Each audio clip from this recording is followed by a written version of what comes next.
अजय दुबे हमारे साथ सीधे जुड़ गए हैं, उनके पास चलेंगे। अजय, आगरा में भी धर्मांतरण गैंग का खुलासा हुआ है, इस गैंग के बारे में और क्या जानकारी मिल रही है? बिल्कुल, देखिए, जब कल प्रेस कॉन्फ्रेंस डीजीपी हेडक्वार्टर में की गई और जो मुख्य चेहरे उत्तर प्रदेश पुलिस के, खुद डीजीपी राजीव कृष्णा, इसके अलावा एडीजी एलओ अमिताभ यश और आगरा के कमिश्नर, इनकी मौजूदगी में इस पूरे मॉड्यूल का खुलासा किया गया। कैसे ये ब्रेन वॉश करते थे, कैसे दोस्ती करते थे, और सबसे हैरान करने वाला मामला आगरा का ही है, जहां की एक लड़की इस पूरे ट्रैप में फंसी, और ना वो खुद फंसी बल्कि अपनी छोटी बहन को भी साथ में लेकर आई, और फिर वो इस प्रोसेस का पार्ट बन गई और दूसरी हिंदू लड़कियों को खोज कर फंसाने की कोशिश में लग गई। और यहीं से इस पूरे मामले का खुलासा होता है। जब वो लड़कियां नदारद हो जाती हैं, भाग जाती हैं, पुलिस उन्हें खोजना शुरू करती है, तो स्टेप बाय स्टेप इस ट्रेल को फॉलो करते हुए इस पूरे गैंग का खुलासा होता है। अब इसमें जो की पर्सन है उसको लेकर कई बार हमने सवाल डीजीपी से किए, पर उन्होंने कहा कि क्योंकि एक लाइव जांच का मामला है, इस मामले में लगातार जांच चल रही है, नए नए नाम, नए नए जो डायमेंशन है वो सामने आ रहे हैं, इसके चलते जो की पर्सन है उस पर उन्होंने कोई बात नहीं कही। पर महत्वपूर्ण ये हो जाता है कि इस तरह के जो मॉड्यूल अलग अलग सक्रिय हैं और लगातार, चाहे वो छांगुर का मामला हो, चाहे अब यह आगरा से हुआ खुलासा हो, उन पर लगातार पुलिस सख्ती करती हुई उत्तर प्रदेश में दिखाई दे रही है। इस पूरे मामले के तार, अजय, बताया जा रहा है कि 6 राज्यों से जुड़े हुए हैं। क्या इस बारे में कोई जानकारी पुलिस की तरफ से दी गई है कि ये पूरा धर्मांतरण गैंग कितना पुराना है, कितने महीनों से, कितने सालों से इसे चलाया जा रहा था, और अब तक किन किन लोगों का धर्मांतरण, कितने लोगों का धर्मांतरण हुआ है?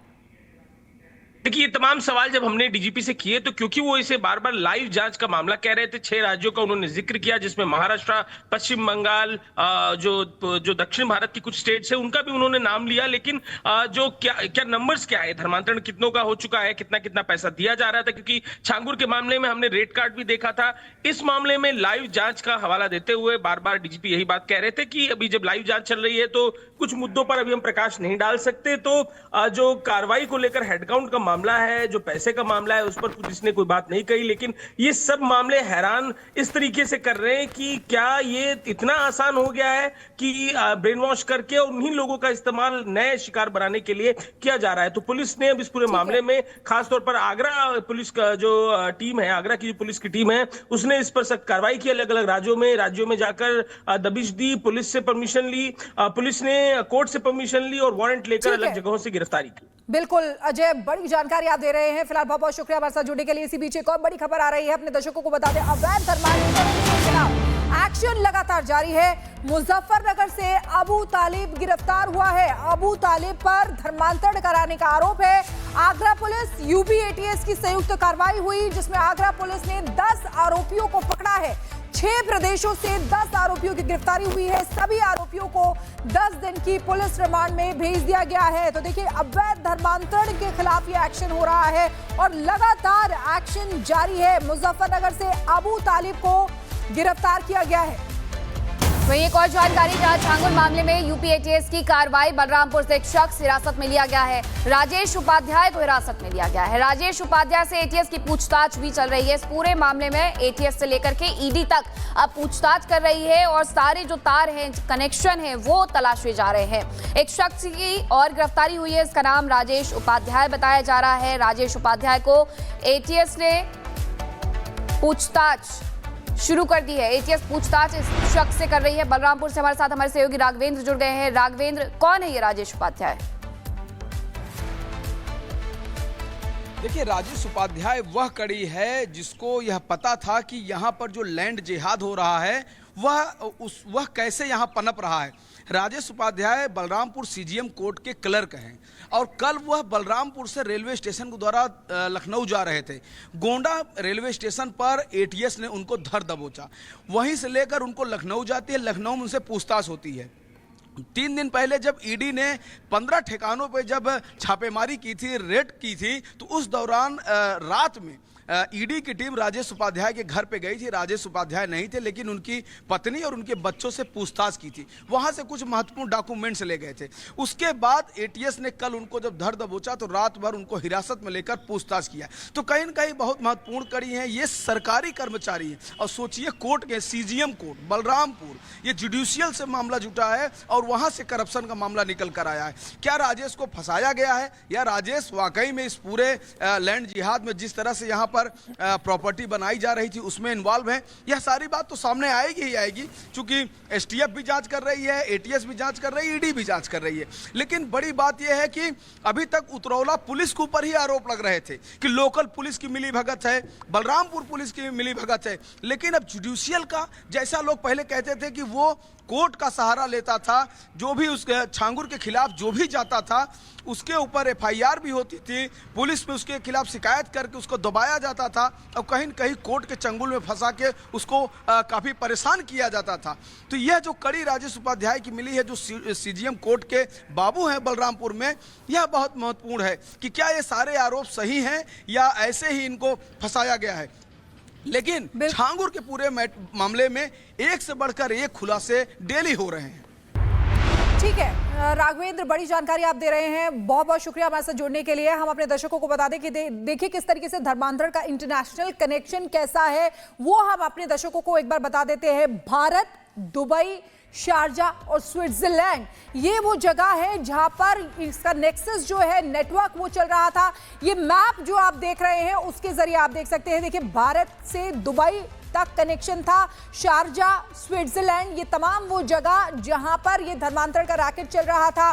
धर्मांतरण का इंटरनेशनल कनेक्शन जो है वो आपको बता रहे हैं, क्योंकि बल्कि ये भी जानकारी मिल रही थी कि यही नहीं बल्कि 40 इस्लामिक कंट्रीज थे जहां से इसका संपर्क रहा छांगुर का, और लगातार ये नेटवर्क जो है वो चला रहा था। मैप में आप देख सकते हैं, देखिए भारत से दुबई, अब आपको बता रहे हैं कि भारत से शारजा और भारत से स्विट्जरलैंड तक यहां पर ये नेक्सस जो था वो चल रहा था। लगातार इनसे संपर्क साधा जा रहा था और जो भी हिंदू लड़कियां थी उनको टारगेट करके उनका धर्मांतरण कराया जा रहा था। तो कहां से कहां तक तार जुड़े हुए थे वो तो हमने आपको बताया। इसके साथ साथ आपको बता दें कि प्रवर्तन निदेशालय की तरफ से भी पूरी जांच पड़ताल इस मामले में की जा रही है। अब प्रवर्तन निदेशालय जब जांच कर रहा है तो कई खुलासे भी हो रहे हैं। यूपी एटीएस की भी जांच चल रही है। इस बीच एक शख्स को गिरफ्तार भी कर लिया गया है। रिपोर्ट देखें।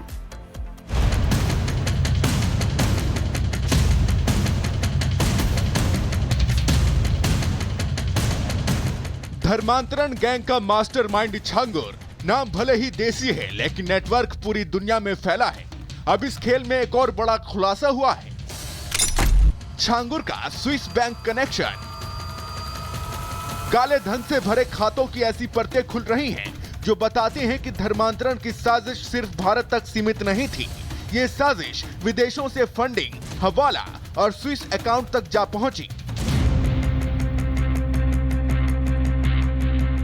जांच एजेंसियों को छांगुर के नाम से जुड़ा एक ऐसा बैंक खाता मिला है जो सीधे स्विट्जरलैंड के एक बैंक में ऑपरेट होता है। इस अकाउंट में पिछले 3 साल में करोड़ों रुपए जमा हुए।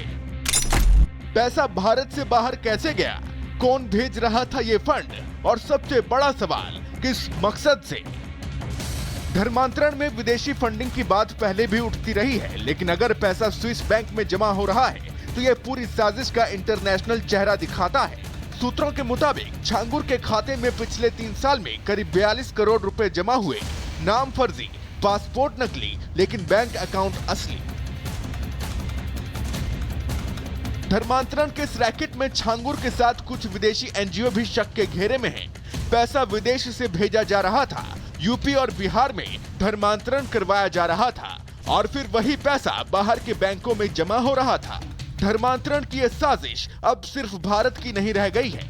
अब सवाल उठता है, क्या छांगुर अकेला खेल रहा था या इसके पीछे कोई बड़ा विदेशी नेटवर्क है? जांच एजेंसियों के पास ये सबसे बड़ा चैलेंज है।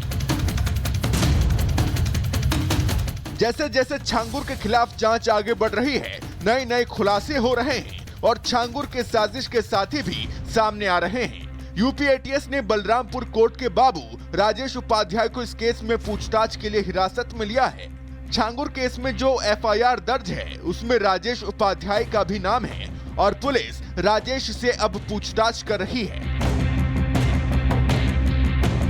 छांगुर का स्विस बैंक कनेक्शन सिर्फ एक अकाउंट नहीं है, ये धर्मांतरण की साजिश का ग्लोबल लिंक है। अब देखना यह है कि जांच एजेंसियां इस जाल के किन किन सिरों तक पहुंचती है। क्या साजिश के असली किंगपिन का चेहरा सामने आएगा? Bureau report, Republic Bharat.